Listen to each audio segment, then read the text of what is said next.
লাল রং আমার খুবই পছন্দ, তাই তো এত রক্তের খেলা। তাছাড়া তেমন কিছুই না, তোর রক্ত খুব টানছে আমায়। দৃষ্টিসীমার শেষাংশ পর্যন্ত ঘন জঙ্গলের আবছায়া। দূর দূরান্তের গহীন জঙ্গল থেকে ভেসে আসে বন্য প্রাণীর ভয়ঙ্কর সব হাঁকডাক। ছুটছে লোকটা সরু অন্ধকারে আচ্ছন্ন রাস্তায়। চারিপাশে শুধু লম্বা সারি সারি ঘন গাছ। অন্ধকারে যা দেখতে লাগছে আকাশ ছোঁয়া। শীতল বাতাস বইছে চারিপাশে। অতিবাহিত ঠান্ডা বাতাসেও লোকটার উত্তেজনায় থরথর করে কাঁপতে থাকা ঘর্মাক্ত শরীর থেকে টপ টপ করে নিঃসরণ হচ্ছে ঘাম। পায়ের নিচে পিষে মিশে যাচ্ছে মৃত্তিকার ঘামের বিন্দু কণাগুলি। মস্তিষ্ক, নিউরন, শ্রবণ ইন্দ্রিয় ঝাঁঝরা করে দিচ্ছে সেই ভয়ঙ্করী বাক্যগুলো। গুমট পরিবেশেও শোনা যাচ্ছে লোকটার ভারিক্ষিক ঘন নিঃশ্বাসের শব্দ, যা বলে দিচ্ছে তার ভিতর কিভাবে গ্রাস হয়ে যাচ্ছে ভয়ে। ভয়, মৃত্যুর ভয়। ল্যাম্পপোস্টের নিয়ন রোশনাই আলো ছাড়িয়ে ঘন জঙ্গলের মধ্যে দিয়ে ছুটছে বাঁচার জন্য। ঘন গাছপালা ফোকর গড়িয়ে এগিয়ে গিয়েছে রাস্তাটি। শুনশান নিস্তব্ধ রাতে আঁকাবাঁকা রাস্তাটাকে নিজের মৃত্যু চক্রের মতো লাগছে লোকটির কাছে। ভয়াতুর চোখগুলো আশপাশ আমলে না নিয়েই ছুটে চলেছে অবিরাম। জীবন বাঁচানোর এক ক্ষুদ্র প্রয়াস। জঙ্গলের এবড়ো থেবড়ো রাস্তায় অজস্র বার হোঁচট খেলেও থেমে থাকছে না লোকটি। চোখে স্পষ্ট সংকীর্ণতা, উৎকণ্ঠা, উদ্বিগ্নতা, তবুও মনে প্রবল ইচ্ছা বাঁচার। হঠাৎ সামনে একটি গাড়ি দেখতে পেয়ে এক টুকরো আশার আলো জেগে উঠল লোকটির মনে। গাড়ি থেকে কিছু দূর দূরত্বে দাঁড়িয়ে হাঁটুতে ভর দিয়ে হাঁপাতে থাকলো। শরীর বেয়ে চুইয়ে চুইয়ে ঘাম ঝরছে। বুকের গভীরে ধুকপুকুনি ধীরে ধীরে সহনীয় পর্যায়ে আসতে থাকে। গাড়ির হেডলাইটের কাচের আলোক রোশনি অনুসরণ করে অবশেষে এক বুক বাজার আশা নিয়ে অসাড় হয়ে আসা পা বাড়িয়ে সামনে এগোয়। আকস্মিক নির্জন জায়গা সোনালি রোশনাই আলোকিত হয়ে যায় চারিপাশ। ঘুরঘুরে আধারে আলোর জ্যোৎস্না তারার মতো দ্রুতি ছড়াতে থাকে।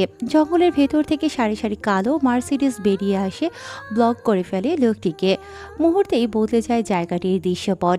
ইঞ্জিনের কর্কশ শব্দে দুহাতে কান চেপে ধরে লোকটা।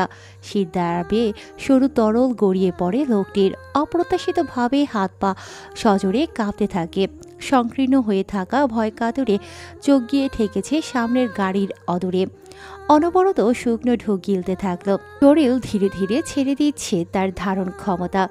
রাতের অন্তিম প্রহর চলমান। রাত জাগা পাখিরাও তখন ক্লান্ত ভঙ্গিতে চোখ বুজে নিয়েছে। শুনশান নিস্তব্ধ স্যাঁতস্যাঁতে জঙ্গলের মধ্যভাগে অবস্থানরত রয়েছে অনেকে। তবু গুমট পরিবেশ শোকে গেয়ে উঠল। লোকটির ঘন নিঃশ্বাসের শব্দ ছাড়া একটা পাতা নড়ার শব্দ হচ্ছে না। এখন বাতাসও যেন মেপে মেপে বইছে। হঠাৎ সামনে থাকা গাড়িটির হেডলাইট জ্বলে উঠল। উদীয়মান হয় গাড়ির সামনে ফোল্ডিং লন্ড চেয়ার দখল করে থাকা এক মানব ছায়া, যার পা থেকে মস্তক পর্যন্ত কালোতে আবৃত। দুহাত মুষ্টিবদ্ধ করে স্থির দৃষ্টি নিক্ষেপ করে রেখেছে কর্দম আঠালো অর্ধ তরল মিশ্রিত মাটিতে। ফলস্বরূপ লম্বা চুলগুলো নিচের দিকে ঝুঁকে রয়েছে। ঘাড় থেকে চুল সরে যাওয়ায় স্পষ্ট ফুটে উঠেছে কানের লতির নিচে তীরের ধনুক আকৃতির ট্যাটু। দোকানে তিনটে তিনটে মোট 6টি ফুটো করা ইয়ার লাভ, আপার ইয়র লাভ, কঞ্চ। শুধুমাত্র এতেই নয়, হাতের পিঠেও রয়েছে ড্রাগনের ট্যাটু করা। অপর হাতের আঙ্গুলি শীর্ষ থেকে দেহাংশে পর্যন্ত ঘুটঘুট করে ইটালিয়ান ভাষায় কিছু লেখা লাইন আকারে। স্তব্ধ গুমট পরিবেশ হঠাৎ কারো বিশ্রী হাসিতে কেঁপে উঠল। রুক্ষ কর্কশ গলায় অনর্থক অট্টহাসিগুলো সামনে দাঁড়িয়ে কাঁপতে থাকা লোকটার বুকের ভেতর ঝড় তোলে। তীর করে কাঁপতে থাকে লোকটির পাতলা গড়ন। রক্ত চলাচলের মাত্রা অসহনীয় হয়ে মাথায় চাপ দিয়ে ধরে। সারি সারি করা গাড়ি থেকে কালো পোশাক পরিহিত গার্ডরা বের হয়ে ঘিরে ফেলল লোকটাকে। সকলের হাতে হাতে বিদেশি অস্ত্র। সামনের গাড়ি থেকে দুজন শক্তপোক্ত দেহের পুরুষ এসে দাঁড়ায় ফিল্ডিং লন চেয়ারের দুপাশে টান টান হয়ে। এদের মধ্যে একজন দেখতে ঘুটঘুটে কালো কালো কুচকুচে লোকটার টাক হেডলাইটের আলোতে চিকচিক করছে। আকৃতির বর্ণনা অনুসারে লোকটি খুব মোটা, দেখতে তামিল পালোয়ানদের মতো। অপর পাশে লোকটা একেবারেই তার বিপরীত গোছের। ধকধকানো সাদা, সাথে উচ্চতার কালো লোকটিকে দুধাপ ছাড়িয়ে। চেহারার ছাপ বলে দিচ্ছে দেশীয় নয়। চওড়া তোমুখ চেহারা, দুজনেই শক্ত চিবুকে তাকিয়ে আছে সামনে। ফোল্ডিং লন চেয়ারে ঝুঁকে থাকা কালোতে আবৃত মানবটি মাথা তুলে তাকালো। তার সুগভীর নিকষ নীল চোখ থেকে অগ্নিশিখা বিচ্ছুরিত হচ্ছে অযাচিত ক্ষুব্ধতায়। ভয়ে অধিক মাত্রায় কাঁপতে থাকলে লোকটি হাঁটু ভেঙে বসে পড়ল দুহাত জোর করে। শ্যামলা মুখশ্রী আধারে ঢাকা পড়ে গিয়েছে সেই কখনই। আশ্চর্যজনকভাবে হাঁটু কাঁপাকাঁপির জন্য লোকটা শরীরের ব্যালেন্স ঠিক রাখতে পারছে না। সব গার্ডরা যখন একসাথে মেশিন গান লোড করল, সেই শব্দে মাটিতে লুটিয়ে পড়ল লোকটা। এবার হাউমাউ করে কাঁদতে শুরু করলো মধ্যবয়স্ক লোকটি। চেহারায় বয়সের ছাপ স্পষ্ট, তবে শরীর এখনো বেশ ভালোই ধরে রেখেছে। Welcome to my Parasite. রুক্ষ কর্কশ গলায় সেই বাক্যগুলো মস্তিষ্ক নিউরন শ্রবণ ইন্দ্রিয় ঝাঁঝরা করে দিল লোকটার। থরথর করে কাঁপতে কাঁপতে মাথা তুলে সামনে তাকালো। নিস্তেজ চোখে দেখলো তার জমকে, যে খুবই আয়সী ভঙ্গিতে পায়ের উপর পা তুলে বসে আছে। তার শশব্যস্ত বিদ্যুৎ বেগী চাহনি দেখে আবারও ফাঁকা ঢোক গেল লোকটা। শোকে মোচড়া যাচ্ছে এমনভাবে কাদাযুক্ত মাটিতে লুটিয়ে আছে লোকটা। ভয় কাতরে চোখে আবারও সামনে তাকায়, দেখল ধনুকের তীরের মতো ধারালো আখি যুগল, প্রতিটি পরতে জেদ, নির্ভয়ে উজ্জ্বল এক ম্রিয়মান প্রভা। মানবটি সোজা হাওয়াতে ঝুলে থাকা চুলগুলো আবারও কাঁধে ছড়িয়ে পড়ে। দেখেই বোঝা যাচ্ছে খুবই সুদক্ষ হেয়ার স্টাইলিশের দক্ষ হাতে কাটা হয়েছে চুলগুলো। সামনে থাকা চুলগুলো ট্যাটু খচিত হাতে পেছনে ঠেলে দিলে সিল্কি ঘন কালো চুলগুলো সিথি বরাবর দুভাগ হয়ে ভ্রুর পার্শ্ববর্তীতে ছড়িয়ে পড়ে। গোটা গোটা কয়েকটা চুল আশ্রে পড়ল চোখের উপর। যাও লাইনের গঠন অনুসারে রুক্ষ পুরুষালী চেহারায় কিছুটা দেশীয় ছাপ থাকলেও লেশা বেশি বহিরাগত লাগছে। গুন্ড দেশের মধ্যভাগে শক্ত টান টান, অগ্রভাগের ভ্রংশে ঠিক কোনাকুনি অংশে কাটা দাগ। ক্লিন শেপ বিধায় অতি ফর্সা চেহারার নিরেট তীক্ষ্ণ চিবুকে তীরের ফলার মতো ফুটে আছে কাটা দাগটা। ভাসা ভাসা ফোলা নীল রগগুলো যেন হাতের মধ্যে রাজত্ব দখল করে আছে। সিগারেটের বিষাক্ততায় পুড়িয়ে ছারখার হয়ে যাওয়া কালো ওষ্ঠদয়ে বাঁকা হাসি লেপ্টে আছে সেই কখন থেকে। ভ্রু উঁচিয়ে ইশারা করতে দুজন গার্ড এসে লুটিয়ে থাকা লোকটাকে টেনে হিঁচড়ে তুলে হাঁটু ভেঙে তার সামনে বসালো। লোকটার কণ্ঠ বুঝে এলো কান্নায়। তীর তীর করে কাঁপতে কাঁপতে ফ্যাঁসফেঁসে আওয়াজে বলল, কে আপনি? কি ক্ষতি করেছি আমি? থেকে আবারও হাঁপাতে হাঁপাতে আওড়ালো, ছেড়ে দিন আমাকে, আমার মেয়ের বিয়ে কাল। ব্যথাতুর কণ্ঠের গুরুতর কথাটাকেও পৈশাসিক হাসিতে হেসে উড়িয়ে দিল মানবটি। বিধ্বংসী হাসিগুলো বাড়ি খাচ্ছে জঙ্গলের আদি আমলের পুরনো গাছগুলোর সাথে। গার্ডরা মাথা নিচু করে দাঁড়িয়ে আছে, জুবুথুবু করে কাঁপছে লোকটার গরণ এখনো। আকস্মিক শক্ত হাতে চেপে ধরল লোকটির হাত। নীরবতা ভেঙে হিংস্র প্রাণীর মতো গর্জে উঠল, জানতে চাস আমি কে? লোকটার গলা হতে নির্গত কর্কশ গোঙানির শব্দে দুর্বল গলায় উচ্চারণ করল, জি, আমি বাঁচতে চাই। আবারও অট্টহাসিতে ফেটে উঠল বিধ্বংসী মানবটি। মুহূর্তের মধ্যে হিংস্রতার ছাপ ফুটে উঠল তার মুখশ্রীতে। গ্রীবাদেশের নীল রগগুলো ফুলে ফেপে ওঠে। তীক্ষ্ণ গুরু গম্ভীর অগ্নিস্ফুলিঙ্গের ন্যায় বলল, লা তুয়া মরতে। ইটালিয়ানো ভাষায় যার অর্থ তোর মিত্র। লোকটা বুঝতে পারে না সেই কথার মানে। কিছু বলার আগেই অতিরিক্ত সাদা লোকটা চেয়ারে অবস্থানরত মানবের হাতে একটি কাচের শিশি দেয়। কর্ক খুলতেই ভেতর থেকে গরম ধোঁয়ার মতো গ্যাস বের হতে থাকে। মানবটি ঠোঁটের কোণে পৈশাসিক হাসি রেখে বোতলটি উল্টো করে ভেতরে থাকা বিষাক্ত অ্যাসিড ঢেলে দিল লোকটার হাতে। সকল গার্ডরা কান চেপে ধরে লোকটার আর্তনাদের শব্দে। পুরো জঙ্গল কেঁপে উঠল সেই চিৎকারে। ঘুমন্ত পাখিরাও সেই শব্দে কেঁপে উঠে ডানা ঝাপটিয়ে ছুটতে থাকে দূর দূরান্তে। শুধু অভিব্যক্তি স্বাভাবিক তিনজন মানুষের। তাদের চোখে মুখে নেই কোনোরূপ বিস্ময়তা, ভঙ্গিমা স্থির সাবলীল। লোকটা ছোটার জন্য ছটফট করতে থাকে। বিরক্তিতে চ উচ্চারণ করে চেয়ারে বসা মানবটি তা দেখে কালো পালোয়ানের মতো লোকটি আগ বাড়িয়ে গিয়ে পেছন থেকে মুখ চেপে ধরল ছটফট করতে থাকা লোকটার বিছিয়ে রাখা পায়ের ওপর পা দিয়ে চেপে ধরে হাড্ডি ভাঙার মটমট শব্দ ভেসে আসে। 122 কেজি ওজনের মানুষ একজন মধ্যবয়স্ক লোকের উপর উঠে দাঁড়াতেই কাদাযুক্ত মাটির সাথে মিশে যেতে থাকে লোকটির হাঁটু নিচের অংশ। ফ্লোরো অ্যান্টিমনিক অ্যাসিড এখন পর্যন্ত আবিষ্কৃত সবচেয়ে শক্তিশালী অ্যাসিড। অ্যান্টিমনি, ফ্লোরিন এবং হাইড্রোজেন প্রধান উপাদান। এটি হাইড্রোজেন ফ্লোরাইড এবং অ্যান্টিমনি পেন্টাফ্লোরাইডের মিশ্রণ, যাতে বিভিন্ন ক্যাটায়ন এবং অ্যানিয়ন রয়েছে। এটির পিএইচ শতকরা সালফিউরিক অ্যাসিডের কুইন্টিলিয়ন গুণ বেশি। এডির প্রতিক্রিয়ায় লোকটির হাত থেকে মাংস গলে খুলে পড়েছে। গলিত মাংসগুলো কাদা মাটির সাথে মিশে যাচ্ছে তৎক্ষণাৎ। মাংস খুলে পড়তে পড়তে একসময় হাতের হাড্ডি ভেসে উঠল। ছটফটানি কমতে থাকে লোকটার। অসাড় হয়ে আসে শরীর ছেড়ে দেয় নিস্তেজ ভঙ্গিতে। মানবটি কালো লোকটাকে ইশারা দিলে সঙ্গে সঙ্গে বলিষ্ঠ হাত দিয়ে লোকটার মুন্ডু দুপাশে স্থিতিশীলভাবে দুবার ঘুরিয়ে আচানক সর্বশক্তি ব্যয় করে একটানে ঘাড় থেকে মুন্ডু আলাদা করে ফেলল।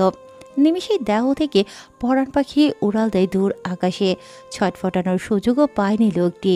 গলার ফিনকি দিয়ে গড়গড় করে রক্ত বের হতে থাকে।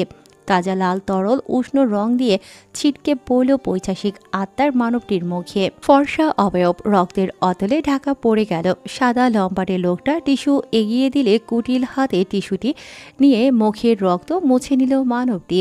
চোখে মুখে লেপ্টে আছে হিংস্রতার ছাপ। শক্ত চোখে চেয়ে থাকলো মাটিতে পড়ে থাকা নিথর দেহের দিকে। অতঃপর উঠে দাঁড়ায় মানবটি চিরায়িত গম্ভীর অবয়ব নিয়ে। দেখা যায় উচ্চতায় অধিক হওয়া সাদা লোকটাও তার মানবের কাঁধ বরাবর। কালচে কালো ঠোঁট নাড়িয়ে চিরায়ত গম্ভীর গলায় বলল মানবটি, খুব সুন্দরভাবে প্যাকেট করে লাস্টে পাঠিয়ে দেওয়া হোক। সাদা লোকটি মাথা নাড়িয়ে কোটের ভেতর থেকে আইপ্যাড বের করে। তাতে গভীর দৃষ্টি রেখে বলল, বস, সকাল 6টায় ফ্লাইট আছে। বাকি কাজগুলো এখানকার লোকরা সামলে নেবে। প্রত্যুত্তর করে না মানবটি। ইতিমধ্যে গার্ডরা লাশটি নিয়ে অন্য গাড়ির ডিকিতে তুলে ফেলেছে। কালো লোকটা এসে ডোর হ্যান্ডেলে টান দিয়ে ডোর ওপেন করে দিলে লোকটি গিয়ে আইসি ভঙ্গিতে গাড়িতে বসলো। সাদা লোকটি গিয়ে ড্রাইভিং সিটে বসলো। পাশের সিটে কালো লোকটি টিস্যু দিয়ে হাতে মুখের রক্ত মুছতে থাকে। ডিরেকশনের জন্য চেয়ে থাকলে প্যাসেঞ্জার সিট থেকে মানবটি জলদ গম্ভীর কণ্ঠস্বর ভেসে এলো, নিজের হাতে সব কাজ শেষ করে যাবো এবার। আর কিছু বলতে হয়নি। মাথা নাড়িয়ে গাড়ি স্টার্ট দিল সাদা লোকটি। মোড় নিল লোকালয়ের উদ্দেশ্যে। ভুবন আলো করে সূর্যের আলো ফুটে উঠলেও সূর্যমুখীর ন্যায় গোল বৃত্তের চারিপাশ পাতার মতো ঘুটঘুট করে সাজানো সূর্য এখনও মেঘের আড়ালেই চাপা পড়ে আছে। মুষলধারে বৃষ্টি পড়ছে। আকাশ যেন আজ ভেঙে পড়েছে একদম। একটানা 3 ঘন্টা যাবৎ বৃষ্টি হচ্ছে। এখনও থামার কোনো সম্ভাবনা লক্ষ্য করা যাচ্ছে না। ইতিমধ্যে অনেক রাস্তাঘাটে পানি জমে রাস্তা ব্লক হয়ে গিয়েছে। চাইলেও জোরে গাড়ি চালাতে পারছে না ন্যাসো। পাশে বসে বিরক্তিতে হাঁসফাঁস করছে লুকাস। ন্যাসো একজন ইটালিয়ান নাগরিক। 6 ফিট 1 ইঞ্চির ন্যাসো বর্তমান যুগের মেয়ের ক্রাশ। কনফেশনে অলওয়েজ টপে থাকে। বলিষ্ঠ দেহের সাথে দেখতেও খুবই আকর্ষণীয় এবং ফিটফাট। 33 বছরের ন্যাসো এখনও দেখতে তাগড়া যুবকের মতোই ছিমছাম। দৈহিক গঠন অনুযায়ী রোমান পুলিশের মতো লাগলেও জড়িয়ে আছে অন্যায়ের সাথে আষ্টে পিষ্টে। আগে আন্ডারগ্রাউন্ডে ড্রাগ ডিলার ছিল। ন্যাসোর শুটিং স্কিল দুর্দান্ত, সেই সাথে খুবই সূক্ষ্ম বুদ্ধিমত্তার অধিকারী। 8 বছর কালো ব্যবসার আড়ালে থাকা ন্যাসোর নামে ছিল না কোনো পুলিশ ফাইল। মানুষ মারার হাতও তার খুবই চালু। খুব সুন্দরভাবে গড়ে তুলেছিল কালো ব্যবসার সাম্রাজ্য। তবে এখন আর আড়ালে নেই, প্রকাশ্যে স্মাগলিং করে। তবে প্রশাসন এর বিরুদ্ধে কোনো স্টেপ নিতে পারে না, কারণ এখন মাথার উপর আছে শক্ত একটা হাত। মালিক থেকে পিএ হলেও লাভের কমতি নেই বিজনেসে। পিএ এর পাশাপাশি 4 বছর যাবৎ নিয়োজিত আছে রয়্যাল বডিগার্ড হিসেবে। লুকাস তামিলনাড়ুর নাগরিক, তাই দেখতে এত কালো আর পালোয়ানদের মতো। জন্মসূত্রেই পাওয়া এই গায়ের রং। উপর দিয়ে চেহারা যতটা ভোলা ভালা, ভেতর থেকে ঠিক ততটাই নৃশংসতায় ভরা। পালোয়ানের মতো শরীর দিয়ে পিষে ফেলে যে কোনো মানুষকে মুহূর্তের মধ্যে। খুন করতে একবারের জন্যও হাত কাঁপে না। তার খুনের প্রতিটা বর্ণনা সাধারণ মানুষের ঘাম ছুটাতে বাধ্য। অতি নৃশংসভাবে খুন করে মানুষকে। এককালীন বক্সার ছিল, জাতীয় পুরস্কারও পেয়েছে 3 বার। তবে এখন 5 বছর যাবৎ রয়্যাল বডিগার্ড হিসেবে নিযুক্ত তাদের বস রিচার্ড কায়নাদ এর আন্ডারে। বৃষ্টির পানির কারণে অনেক গাড়ি আটকে গিয়েছে সড়কে। তাই মেন রোড ব্যবহার না করে গাড়িতে থাকা গুগল ম্যাপের সাহায্যে বাইপাস রোডে টান নেয় ন্যাসো। এখনও আকাশ গলিয়ে অঝরে বৃষ্টি পড়ছে। সরু গলি ধরে আবাসিক এলাকায় গাড়ি ঢুকাতেই আকস্মাৎ টায়ার পাঞ্চার হয়ে যায়। হঠাৎ গাড়ি থেমে যাওয়াতে থমকে যাওয়াতে রিচার্ডের মস্তিষ্কটা ফিরে গেল তার পৈশাসিক আত্মায়, যাকে সংক্ষিপ্ত করে অনেকে হৃদ বলে। ফ্রন্ট মিররে রিচার্ডের ক্ষিপ্ত চেহারা দেখে ফাঁকা ঢোক গেল লুকাস। ন্যাসো উদ্বিগ্ন হয়ে দ্রুত বলল, বস এক্ষুনি গাড়ি এসে পড়বে, কল দিচ্ছি আমি। তপ্ত শ্বাস ফেলে হাত ঘড়িতে সময় দেখে নিল রিচার্ড। কপালের মধ্যভাগে বিরক্তিকর ভাঁজের রেখা। ট্যাব নিয়ে কিছু ঘাটতে থাকে। কিছু মুহূর্ত পার হলো এভাবেই। পরদেশীয় হওয়ায় এই আবহাওয়ায় লুকাস মানিয়ে নিতে পারলেও ন্যাসো পারছে না। গলা বসে গিয়েছে, খুসখুসে কাশিতে গলা শুকিয়ে আসে। সারা গাড়িতে খুঁজেও কোথাও পানি পাওয়া গেল না। বৃষ্টির কারণে আশেপাশেও কাউকে দেখা যাচ্ছে না। সময় তখন 6টার কাটায়। কেউ তখনও বাসার গেট খোলেনি। রিচার্ড নিক্ষিপ্ত ভঙ্গিতে ট্যাবে কিছু দেখছিল, দৃষ্টি গভীর। লুকাস এদিক সেদিক তাকিয়ে দেখতে থাকে। হঠাৎ চোখ আটকায় দূরে দাঁড়িয়ে ভিজতে থাকা এক রমণীর ওপর। চোখ বড় বড় হয়ে যায় লুকাসের। অবিশ্বাস্য স্বরে আওড়ালো, লাল চুল। বুঝতে পারল না ন্যাসো। ভ্রু কুঁচকে বলল, কি? ভূত। বলে চেঁচিয়ে উঠল লুকাস। ন্যাসো লুকাসের কথায় কোনো প্রত্যুত্তর না করে ঠোঁট কামড়ে ভ্রু গুছিয়ে বাইরে তাকিয়ে ওর দৃষ্টি অনুসরণ করল। রিচার্ড নিজেও ট্যাব থেকে মাথা তুলে ওদের দৃষ্টি অনুসরণ করে বাইরে তাকালো। লুকাস ন্যাসো একে অপরের দিকে চাওয়াচাবি করে। ন্যাসোর চোখেও কিছুটা বিস্ময়। রিচার্ডের সাথে অনেকবারই বাংলাদেশে আসা হয়েছে তার, তবে এমনটা আগে কখনো দেখেনি। পরপরই ভাবলো হয়তো কালার করা। রিচার্ড ওদের কথায় এক পলক সেদিকে তাকিয়ে আবার চোখ নামিয়ে নিল। লুকাস ডাকলো মেয়েটিকে। কলাপাতা রঙের কামিজ পরিহিত 19-এর এক নারী প্রথম সকালে চিরচিত্তে নির্বিঘ্নে বৃষ্টি বিলাস করছিল। হঠাৎ কারো ভারীক্ষী কণ্ঠস্বরে কেঁপে উঠল তার পাতলা গড়ন। ওড়না দিয়ে ভালোভাবে ঢেকে নিল সমস্ত শরীর। পেছন ঘুরে তাকালে আরেকবার ধাক্কা খেল লুকাস, ন্যাসো দুজনেই। লুকাস নিজেকে কিছুটা ধাতস্থ করে আবারও ডাকলো মেয়েটিকে। মেয়েটি পেছন ঘুরে দেখলো একটা দামি কালো গাড়ি, উইন্ডো মিরর নামানো। একটা কালো লোক বারবার হাত নাড়িয়ে ডাকছে। আশেপাশে তাকায় মেয়েটা। অজানা ভয়ে ভেতরে চেপে ধরল। পরবর্তীতে আবার বৃষ্টির দিনে হয়তো বিপদে পড়েছে ভেবে গুটি গুটি পায়ে এগিয়ে গেল। মেয়েটা যত আগাচ্ছে লুকাস ন্যাসোর বিস্ময় তত বাড়ছে। আড়ষ্ট মেয়েটা দৃঢ় পায়ে এসে দাঁড়ালো গাড়ির সামনে। চোখের পাতাগুলো কাঁপছে। লুকাস কিছু বলার জন্য ঠোঁট ফাঁক করে তার আগেই শোনা যায় মেয়েটির হিমশীতল ঠান্ডা গলা, জি ভাইয়া, কিছু বলবেন? মেয়েটির মুখে স্পষ্ট বাংলা শুনে ভেতরের প্রশ্ন ভেতরেই চেপে দেয় লুকাস। এহেন ধিমি কণ্ঠে উৎসুকভাবে মাথা তুলল রিচার্ড। তাকালো গুটিয়ে থাকা মেয়েটির দিকে। আর সাধারণ মেয়েদের মতো দেখতে না এই মেয়েটি। মাথার চুলগুলো লাল, বৃষ্টিতে ভিজে চুবুথুবু। দুধে আলতা গরনের সাথে কলাপাতার রঙের জামাটা একদম আষ্টে পৃষ্ঠে লেপটে আছে। ঠান্ডায় রক্তজোপার অঞ্জলির ন্যায় ঠোঁট জোড়া কাঁপছে। রিচার্ড এক অদ্ভুত দৃষ্টিতে দেখতে থাকলো মেয়েটির পা থেকে মাথা পর্যন্ত। তার কপালের ভাঁজ দুটো ক্ষণিকের জন্য বিলীন হয়ে গেল। তবুও অভিব্যক্তি অত্যন্ত স্বাভাবিক, গম্ভীর। এত সকালে বৃষ্টিতে ভিজছো কেন? সর্দি লেগে যাবে তো। লুকাসের কথার মেয়েটা চোখ তুলে তাকায়। একটু দরদ মাখা কথায় ভেতর থেকে ভয়গুলো যেন কিছুটা হলেও কমে গেল। নিচু গলায় বলল, আমার চাচি এখনো ঘুমে, সেঞ্চুরিটি পালিয়ে এসেছি। কথাগুলো বলার সময় মেয়েটার চোখগুলো হেসে উঠল। এহেন কথা শুনে কিঞ্চিত আশ্চর্য হলো ন্যাসো। ঠোঁট কামড়ে গম্ভীর গলায় জিজ্ঞেস করল, পালিয়ে এসেছো মানে? আমাকে বের হতে দেয় না তো, তাই। কিন্তু বৃষ্টি আমার খুব পছন্দের, তাই লুকিয়ে আসতে হলো। এইটুকু বলে সঙ্গে সঙ্গে মেয়েটা জিভ কামড়ে ধরল। মেয়েটার বাচ্চা সুলভ আচরণ দেখে হেসে ফেলল লুকাস। ন্যাসো সন্দেহবাচন দৃষ্টিতে চেয়ে চিরায়ত গম্ভীর গলায় বলল, বের হতে দেয় না মানে? এই মেয়ে, তুমি কি হ্যারাসমেন্টের শিকার? আকস্মিক মেয়েটার চোখে মুখে আধার নেমে এলো।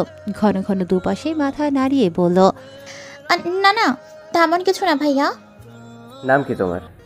ন্যাসোর সন্দেহবাদিক চোখ দেখে কিছুটা ঘাবড়ে যায় মেয়েটি। মিয়ে গিয়ে নিচু গলায় বলল, এলিজাবেথ ইমরা এরিন। এত বড় নাম। লুকাসের কথায় প্রত্যুত্তর করল না মেয়েটা। আবারও কাশি শুরু হলো ন্যাসর। এলিজাবেথ নামের মেয়েটি উদ্বিগ্ন কণ্ঠে বলে, ওনাকে পানি দেন। লুকাস বিরক্তে উচ্চারণ করে বলল, আরে পানি তো নেই গাড়িতে। আমি নিয়ে আসছি। বলে দৌড়ে গেল এলিজাবেথ। রিচার্ড অদ্ভুত দৃষ্টিতে তাকিয়ে থেকে ঘাড় ঘুরিয়ে দেখল মেয়েটির ছুটে যাওয়া। মেয়েটাকে দেয়াল টপকাতে দেখে চোখ কপালে উঠে যায় লুকাসের। এত বড় একটা মেয়ে মেন গেট রেখে দেয়াল টপকে যাচ্ছে কেন?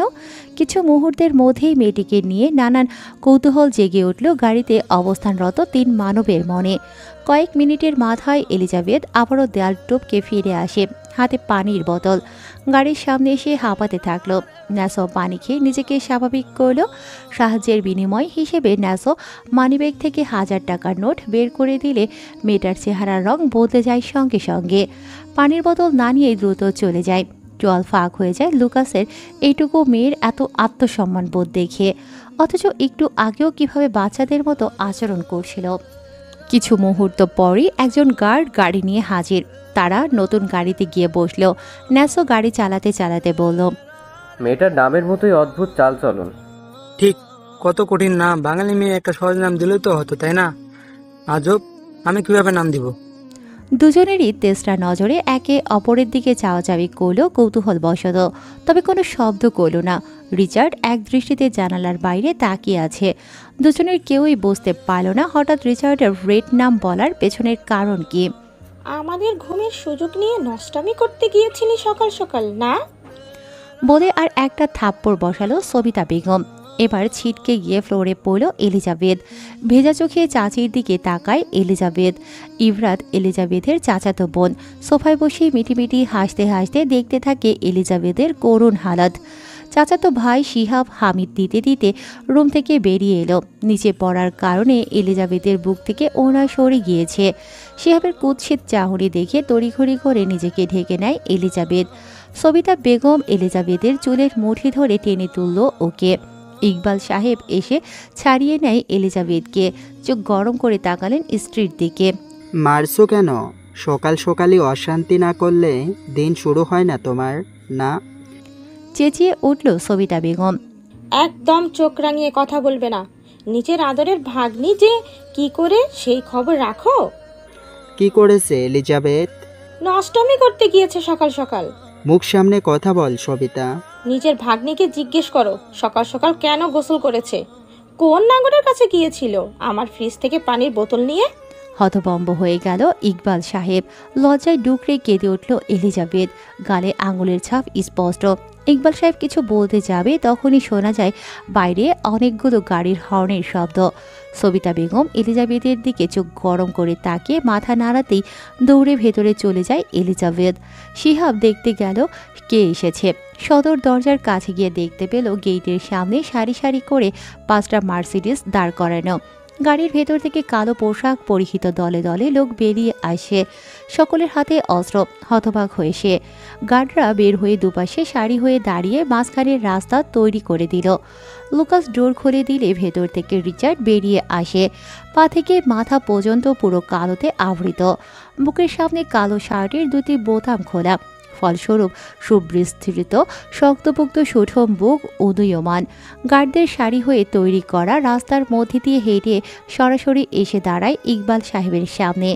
শুকনো ঢোক গিলল ইকবাল সাহেব। জিভ দিয়ে ঠোঁট ভিজিয়ে অকপটিয়ে প্রশ্ন করল, কে আপনি? আমার গ্যাংস্টার। মেঘলা আকাশ ঝাঁপিয়ে রোদ উঠেছে। সোনালি আলোতে চিকচিক করে বৃষ্টির পানিগুলো। রৌদ্রময় বেলা তখন 11টা। রোদের তৎপরতায় বোঝার অবস্থা নেই যে কিছু মুহূর্ত আগেও ভুবন কাঁপিয়ে বৃষ্টি পড়েছে। চারিপাশে ঝলমলে আলো দ্রুতি ছড়ালে মধ্যরাতের আমাবর্ষার ন্যায় আধার নেমে এসেছে শান্তিসুধা নিকেতনে। সবিতা বেগম ইবরাতকে বুকের সাথে মিশিয়ে রেখেছে। জুবুথুবু করে কাঁপছে গরম তাদের। মাথার উপর গান পয়েন্ট করে রেখেছে কালো পোশাক পরিধান করা গার্ড। শিহাবকে পিঠমোড়া ভান দিয়ে মেঝেতে ফেলে রাখা হয়েছে। পিঠের উপর পা দিয়ে মাথায় গান পয়েন্ট করে রেখেছে গার্ড। ইকবাল সাহেব হাঁটু ভাঙা অবস্থায় অসহায়ের মতো নির্জীব চোখে দেখছেন স্ত্রী সন্তানদের করুণ হালত। চোখ ঘুরিয়ে রান্নাঘরের দিকে তাকালো। এলিজাবেথ রক্তাব্য মুখশ্রীতে ভেজা চোখে আড়াল থেকে দেখছে। চোখের পাতা কাঁপছে এলিজাবেথের। এখনই বুঝি ছুটে আসবে। ইকবাল সাহেব মৃদু মাথা নাড়িয়ে বোঝায় এদিকে না আসতে। সকল গার্ডরা একসাথে গান লোড করে সেই শব্দে বুক শুকিয়ে আসে সকলের। মৃত্যুর প্রস্তুতি নিয়ে চোখ বুজে ফেলল ইকবাল সাহেব দম বন্ধ করে। চিৎকার দিয়ে ছুটে আসে এলিজাবেথ। 2 হাতে জাপড়ে ধরল চাচাকে। এলিজাবেথ বেরিয়ে আসতেই ঠোঁটে বাঁকা হাসি ফুটে ওঠে রিচার্ডের। গার্ড টেনে হিসড়ে ইকবাল সাহেবের থেকে ছাড়িয়ে নেয় এলিজাবেথকে। ইকবাল সাহেবের একতলা বিশিষ্ট বাড়ির 5 সদস্যের পরিবার, সকলে ভয়ে তটস্থ। সম্পূর্ণ বসার ঘর দখলে নিয়ে নিয়েছে কালো পোশাক বেশধারী গার্ডরা, সকলের হাতে হাতে কালো বিদেশি অস্ত্র। রিচার্ড সোফায় পায়ের উপর পা তুলে বসে আছে আইসি ভঙ্গিমায়। লুকাস আর ন্যাসো দুপাশে টান টান হয়ে দাঁড়িয়ে আছে বুক বেঁধে। শক্ত চিবুক তাদের, পরনে কালো ওভারসাইজ কোট, যাতে লম্বা দৈহিক লুকাস আর ন্যাসোকে দানবীয় বিধ্বংসী লাগছে। তরুণ বয়সী রক্ত গরম শিহাব চেঁচিয়ে উঠল পরিস্থিতি না বুঝেই। সবিতা বেগম ছেলেকে হাজারবার চোখে ইশারা দিয়ে চুপ করতে বললেও চুপ করে না শিহাব। গুমোট পরিবেশে শুধু শোনা গেল শিহাবের উগ্র কণ্ঠ। আমাদের এভাবে বন্দি করে রেখেছেন কেন? কি চাই? ভালোই ভালোই বলছি, ছেড়ে দেন, নয়তো পুলিশ ডাকবো এখনই। হঠাৎই রিচার্ডের অট্ট হাসিতে কেঁপে উঠল শান্তি সুধা নিকেতন। বিদঘুটে হাসির ঝঙ্কারে কান চেপে ধরে এলিজাবেথ। চোখের সামনে এলোমেলো ঝাপসা স্মৃতিচারণ হতে থাকে, মাথায় প্রচণ্ড চাপ অনুভব হয়। দুধে আলতা মুখশ্রী নীল বর্ণ ধারণ করতে থাকে ধীরে ধীরে। দুহাতে কান চেপে ফ্লোরে মাথা গুজে হাঁপাতে থাকে অস্বাভাবিকভাবে। এলিজাবেথের অবস্থা দেখে ইকবাল সাহেব এবার মুখ খুললেন। আপনারা কে আমি জানি না, কিন্তু আমাদের এভাবে বন্দি করে রেখেছেন কেন? আমাদের অপরাধ কি? এবার হাসি থামালো রিচার্ড, চোখ থেকে কালো সানগ্লাস খুলে ফেলল। ন্যাসো হাত বাড়িয়ে দিলে ন্যাসোর হাতে রাখলো সানগ্লাস। সানগ্লাস হাতে নিয়ে আবারও শর্টানভাবে দাঁড়ায় ন্যাসো। এবার উদীয়মান হল রিচার্ডের সুগভীর নিকষ সমুদ্র নীল চোখ, দৃষ্টি অনুভূতিহীন শূন্য অভিব্যক্তি, যাতে নেই কোনো ভাবান্তর। রিচার্ড হাত তুলে লুকাসকে ইশারা দিতেই সামনের ছোট্ট টেবিলে একটা ফাইল রাখল লুকাস। উপরে ক্যাসিনোর লোগো দেখামাত্র শুকনো ঢোক গিলে শিহাব। এতক্ষণের তেজ মুহূর্তেই মিলিয়ে যায়, তা দেখে ঠোঁট বাঁকিয়ে হাসল রিচার্ড। টাকা চাই, টাকা। কিসের টাকা? ইকবাল সাহেবের কথায় রিচার্ড কোনো প্রতি উত্তর করে না, ভাবলেশীনভাবে সোফায় গা এলিয়ে দেয়। গার্ড শিহাবের পিঠে পা দিয়ে আরো জোরে চেপে ধরলে ব্যথায় কুকড়িয়ে ওঠে শিহাব। সবিতা বেগম আদরের ছেলের এই অবস্থা দেখে হাউমাউ করে কাঁদতে থাকে। আমার ছেলেকে ছেড়ে দিন, কি ক্ষতি করেছি আমরা আপনাদের? কোনরূপ উত্তরের বিপরীতে শিহাবের পিঠে শুধু চাপ বাড়তে থাকে। শিহাব এবার খুব ভালো করে বুঝতে পারছে ওর মুখ থেকে সত্যিটা বের করতে চাইছে রিচার্ড। অগত্যা এবার মুখ খুলল শিহাব, বিস্ময়কর চোখে তাকিয়ে বলল, রয়্যাল ক্যাসিনো আপনার? এবারও শুধু ঠোঁট বাঁকিয়ে মৃদু হাসল রিচার্ড। হাসিটা বরাবরের মতোই দেখা দিল না দন্তপাটে। সোজা হয়ে দু হাঁটুর উপর কনুই ভর দিয়ে বসল রিচার্ড।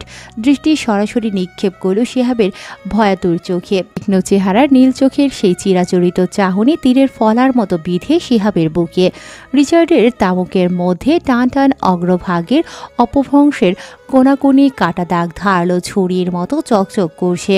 মাথা নিচু করে ফেলল শিহাব। ইকবাল সাহেব অবিশ্বাস্য নজরে তাকালো ছেলের পানে। তোর ক্যাসিনোতেও যাওয়া আসা ছিল? ছেলের নীরবতা দেখে আরো গর্জে উঠল ইকবাল সাহেব। স্ত্রীর দিকে তাকিয়ে শক্ত গলায় চেঁচালো, এই মানুষ করেছে ছেলেকে, লাই দিয়ে দিয়ে তো মাথায় তুলে ফেলেছিলে। নিজের হাতে নষ্ট করেছো ছেলেকে। আমার সম্মানের শিক্ষকতার পেশার টাকা দিয়ে জুয়া খেলতো তোমার ছেলে। একে আমার ছেলে ভাবতেও ঘৃণা হচ্ছে। এখানে কোনো ফ্যামিলি মেলোড্রামা দেখতে আসেনি। রিচার্ডের কথায় গার্ডরা এবার সকলের মাথার সাথে চেপে ধরে গান। ইবরাত মাকে জড়িয়ে ধরে ফুপিয়ে ফুপিয়ে কাছে। ইকবাল সাহেব ঘৃণিত চোখে ছেলের দিক থেকে নজর ফিরিয়ে নেয়। চোখে ফুটে উঠেছে অসহায়তা এক পিতার। ঘুরে তাকালো মেঝেতে লুটিয়ে থাকা এলিজাবেথের দিকে। এলিজাবেথের লাল ঘন কেশ ফ্লোরে বিছিয়ে আছে, যার ফলে অবয়ব দেখা যাচ্ছে না। গার্ডরা অদ্ভুতভাবে চেয়ে আছে এলিজাবেথের দিকে। হঠাৎ রিচার্ড কোমরে গুজে রাখা শটগান বের করে সামনে ক্যাবিনেটের উপর সাজিয়ে রাখা সিরামিকের ফুলদানিতে শুট করল। টুকরো টুকরো হয়ে ভেঙে পড়ল মেঝেতে। কেঁপে ওঠে সকলে আতঙ্কে। গার্ডরা দৃষ্টি সরিয়ে নত দৃষ্টি নিবিষ্ট করে তৎক্ষণাৎ। গুমোট পরিবেশ সবিতা বেগম আর ইবরাতের কান্নায় গরম হয়ে উঠল। শিহাবের নাক দিয়ে রক্ত বের হচ্ছে পিঠে অধিক চাপ প্রয়োগের ফলে। স্মৃতিচারণ করতে থাকে পুরনো দিনের। স্বভাবগতভাবেই ছোট থেকে শিহাব খুবই দোষী আর বদ। সকল রকম নেশার সাথে জড়িয়ে গিয়েছিল এই 22 বছর বয়সে। সবিতা বেগম একদম ছেলে ছেলে নেওয়াটা। শত অন্যায় করলেও কখনো কোনো শাসন করেনি, বরঞ্চ ইকবাল সাহেব করতে চাইলে ওনার সাথে ঝগড়া বিবাদ করত। ছেলে ককে বোঝালে সেটাই মেনে চুপ থাকত। নেশার পাশাপাশি একটা সময় জুয়া খেলায় জড়িয়ে যায় শিহাব। প্রথম প্রথম লাভ দেখে ধীরে ধীরে লোভে পড়ে টাকার সংখ্যা বাড়াতে থাকে। কিন্তু পরিস্থিতি বা কপাল যাই বলা হোক, সবসময় আমাদের অনুকূলে থাকে না। লোভ থেকে বের হতে পারেনি শিহাব।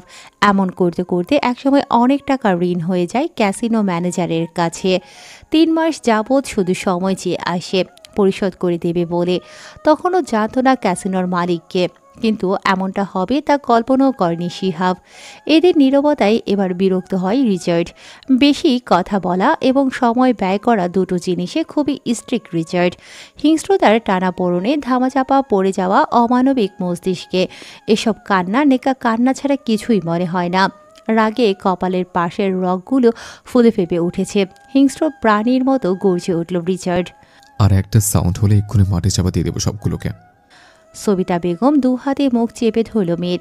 নিজে দাঁতে দাঁত চেপে যথাসম্ভব চেষ্টা করছে কান্না আটকানোর। ইকবাল সাহেব তপ্ত শ্বাস ফেলে কোনো রকম ভনিতাহীন বলল, কত টাকা? 25 লাখ। রিচার্ড নিরুদ্বেগ ভাব নিয়ে বলল। চোখ কপালে উঠে যাওয়ার উপক্রম ইকবাল সাহেবের। রক্তাভ মুখে তাকায় ছেলের দিকে। লজ্জায় মাথা তোলে না শিহাব। সবিতা বেগম কান্না মিশ্রিত গলায় ছেলেকে বলল, বাপ, এটা তুই কি করলি? এত টাকা কোথায় পাবো আমরা? হয় টাকা নয় জীবন। We have just 2 option. Sabita Begum এবার ছুটে গিয়ে রিচার্ডের পায়ে পড়ল। অঝরে কাঁদতে থাকে। মাথায় রক্ত উঠে যায় রিচার্ডের। তীব্র ঘৃণায় চোখের নীলমণি পাশের সাদা অংশ অগ্নিকুণ্ডের লাল লাভার ন্যায় রূপ ধারণ করে। লুকাস আর ন্যাছোর মতো হিংস্র স্বভাবের দুজনও ঘাবড়ে যায় এটা দেখে। লুকাস চটজলদি টেনে রিচার্ডের পা থেকে সরিয়ে আনে সবিতা বেগমকে। মহিলা আকুতি মিনতি করতে থাকে রিচার্ডের দিকে তাকিয়ে। আমার ছেলেকে ছেড়ে দাও, তোমার পায়ে ধরি বাবা। একটা মাত্র ছেলে আমার। আমার ছেলে কিছু হয়ে গেলে কি নিয়ে বাঁচবো আমরা? ছোট মানুষ ভুল করে ফেলেছে, কিছুদিন সময় দাও আমাদের, আমরা সব টাকা পরিশোধ করে দেব। সবিতা বেগমের প্রতিটা কথায় রিচার্ডের রাগ তীর তীর করে বাড়তে থাকে। হিংস্র জানোয়ারের মতো চোখ বুজে অযথা সিলিংয়ের গুলি করতে থাকে অনবরত। আশেপাশের গাছপালায় অবস্থানরত সকল পাখিও উড়ে গেল গুলির বিকট শব্দে। এবার শোনা যায় এলিজাবেথের হুড়হুড় করে কান্নার আওয়াজ। কান্নার তালে তালে শরীর কাঁপছে। এলিজাবেথের কান্নার শব্দে নিজের চুল টেনে ধরে ফুঁসতে থাকে রিচার্ড। গাডরা মাথা নত করে দাঁড়িয়ে আছে তখনও। আকস্মিক চেহারার রং পাল্টে গেল রিচার্ডের। হিংস্রতার ছাপ মুছে গিয়ে ঠোঁটের কোণে ফুটে ওঠে পৈশাসিক আত্মার শয়তানি হাসি। ঠিক আছে, জীবন দিতে হবে না। টাকার বিনিময়ে আমার রক্ষিত হিসেবে নিয়েছি আপনার মেয়েকে। আটকে উঠে ইকবাল সাহেব গার্ডকে ধাক্কা দিয়ে সরিয়ে ছুটে গিয়ে চাপড়ে ধরে ইভরাতকে। ইভরাত তখনও ধ্যানের মধ্যে ছিল। আদতেও কোনো কথা তার কানের মধ্যে গিয়েছে কিনা তা নিয়ে সন্দেহ। মন্ত্রমুগ্ধকর একঘুয়ে দৃষ্টিতে তাকিয়ে আছে ন্যাসর শক্ত তামুকে। বোনের প্রসঙ্গ উঠতেই আবারও গর্জে উঠল শিহাব। চেঁচাতে থাকলো, আমার বোনের গায়ে একটা কেউ হাত দিলে কুত্তা দিয়ে খাওয়াইবো আমি। রিচার্ডের ঠোঁটের কোণে তখনও বাঁকা হাসি। খানিকটা ঝুঁকল শিহাবের দিকে, হেসে সরু গলায় বলল, আর ইউ শিওর? অতর্কিত আক্রমণে মাটিতে আবারও লুটিয়ে পড়ল শিহাব। পা থেকে গড়গড় করে রক্ত বের হচ্ছে। সবিতা বেগম জানপ্রাণ দিয়ে চেষ্টা করছে ছুটে ছেলের কাছে যাওয়ার জন্য। এলিজাবেথ এক কোণে বসে ফুপিয়ে ফুপিয়ে কাছে। তাকে দেখতে পারছে না সামনের অপ্রীতিকর ভয়ঙ্কর দৃশ্য। কুণ্ডলি পাকিয়ে আসা দুর্বল গলায় উচ্চারণ করল, ওদেরকে ছেড়ে দিন না। কি ক্ষতি করেছে আপনার? ভাইয়ের সকালেও তো আপনাকে সাহায্য করেছি আমি। এহেন গুমোট পরিবেশে এলিজাবেথের হিমশীতল ঠান্ডা গলা যেন এক ফালি উষ্ণ হাওয়া বইয়ে দিয়ে গেল। লুকাস এলিজাবেথের করুণ দৃষ্টি উপেক্ষা করে চোখ ফিরিয়ে নেয়। তাদের মন শক্ত ধাতু দিয়ে গড়া। এই প্রফেশনে নমনীয়তা চলে যায়। এখানে ঠাঁই নেই কোনোরূপ ভালোবাসা, ভালো লাগা, কৃতজ্ঞতা। হিংস্রতা আর উগ্রতা ছাড়া বাকি সকল কিছুই নস্যি তাদের জগতে। এলিজাবেথের কথা শুনে কিরমিরাতে থাকে সবিতা বেগম। তার মানে তুই এদের এখানে নিয়ে এসেছিস? অকৃতজ্ঞ নেমখারাম, এতদিন আমার নুম খেয়ে আমারই পিঠ পিছে ছুরি মারিস? হ্যাঁ চাচি, বিশ্বাস করো, আমি চিনি না ওনাদের। এদের কাউকে চিনি না আমি। আর একটা কথা বলবি না। নষ্ট মেয়ের জাত, রূপ দেখিয়ে এদের উস্কিয়ে দিয়েছিস আমাদের বিরুদ্ধে। সবিতা, চুপ করো তুমি। নিজের ছেলের দোষ এভাবে ওর উপর চাপিয়ে দিতে পারো না তুমি। আমি কি পারি আর না পারি এটাই আজ দেখাবো। সবিতা বেগম ওদের থেকে ছুটে গিয়ে চুলের মুঠি ধরে টেনে তুলল এলিজাবেথকে। ব্যথায় এলিজাবেথের চোখের কাঁড়ি ছাপিয়ে স্রোতের ধারা বইল। চাচির হাত থেকে ছোটার জন্য ছটফট করতে থাকে এলিজাবেথ। গলা হতে নির্গত কর্কশ গোঙানির শব্দে দুর্বল গলায় উচ্চারণ করল, আহ চাচি, লাগছে আমার। হঠাৎ এলিজাবেথ গিয়ে ছিটকে পড়ল রিচার্ডের বুকে। সবিতা বেগম হাত চেপে ধরে মেঝেতে বসে আহাজারি করতে লাগলো। ইভরাত ওনা দিয়ে মায়ের হাত চেপে ধরে। শিহাব রক্তাক্ত পায়ে ঠেঙিয়ে ঠেঙিয়ে মায়ের কাছে যায়। ইকবাল সাহেব দিশেহারা হয়ে পড়ল। স্ত্রী সন্তান কাকে রেখে কাকে বাঁচাবে? তাল মাতালে পড়ে যায়। চোখের সামনে সকল কিছু ঝাপসা হয়ে আসছে। নিজেকে এত অসহায় আর কোনোদিন লাগেনি ইকবাল সাহেবের। সারা জীবন সত্যের পথে চলে হালালভাবে জীবিকা নির্বাহ করে শেষে কিনা এই বয়সে এসে এভাবে প্রতিদান দিতে হচ্ছে।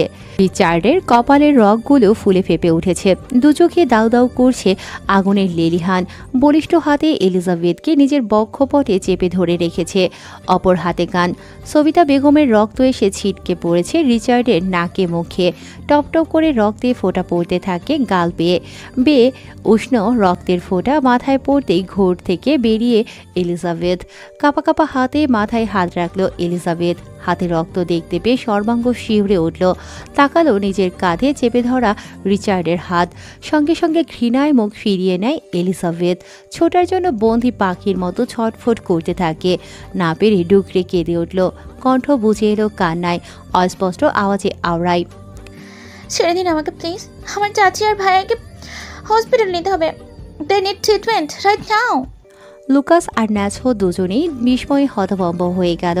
একে অপরের দিকে তেসরাভাবে তাকাচ্ছে বারবার। দুজনের চোখই অধিক মাত্রায় বিস্মিত। ঝুলে গিয়েছে চোয়াল। বারবার উল্টিয়ে পাল্টিয়ে দেখছে রিচার্ডের হাতের বাঁধনে এলিজাবেথকে। একটা মেয়ে। রিচার্ডের সুগভীর নিকষ নীল চোখ হতে অগ্নিশিখা বিচ্ছুরিত হচ্ছে, যা দিয়ে পারলে এখনই ভস্ম করে দেবে সকলকে। এলিজাবেথ টানছে নিজেকে চাচির দিকে যাওয়ার জন্য, তবে 1 ইঞ্চিও নড়তে পারছে না রিচার্ডের বলিষ্ঠ হাতের শক্ত বাঁধন থেকে। হঠাৎ চাচির কথায় থমকে গেল এলিজাবেথ। থেমে গেল হাত পা ছোড়া ছাড়া পাওয়ার জন্য।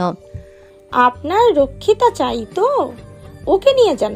দেখুন আমার মেয়ের থেকে কত সুন্দরী। আমার মেয়েকে নিয়ে যাবেন না দয়া করে। এই মেয়েকে নিয়ে গেলে আমাদের কোনো অসুবিধা নেই, তবুও আমাদের ছেড়ে দিন। এই মেয়ে আমাদের আশ্রিতা ছাড়া কিছুই না। মায়ের কথার সাথে তাল মেলায় ইভরাত।